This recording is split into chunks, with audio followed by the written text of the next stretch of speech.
All developers are aware of search engines and some of them are acquainted with their mechanics too. Not all search engines are the same. Some are used to search for cars, for employees, some for customers, some search engines are used to search for users, but all of them facilitate the search across data. Various database management systems provide different plugins, extensions, and add-ons to facilitate various search methods. PostgreSQL's pgvector makes it easier for organizations to store and retrieve vector-based data without the need of a separate vector-based database.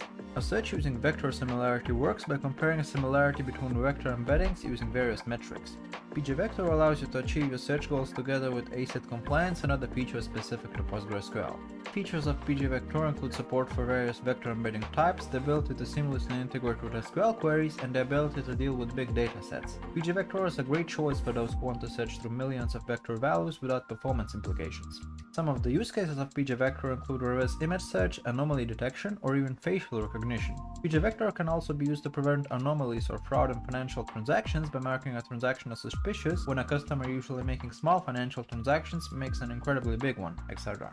To use pgvector, it is suggested you clone the pgvector repository to your server and run the make install command, and then execute a create extension vector query to enable the add-on. After the pgvector add-on is enabled and functional in your infrastructure, you are free to add vector embeddings to your tables by creating a table with them, altering an existing table, or adding vectors using insert. Keep in mind that you can create vector values in bulk using the copy command and delete vectors using an ordinary delete or truncate table clause. Subscribe to this channel to learn more about the capabilities of pgvector, and until next time.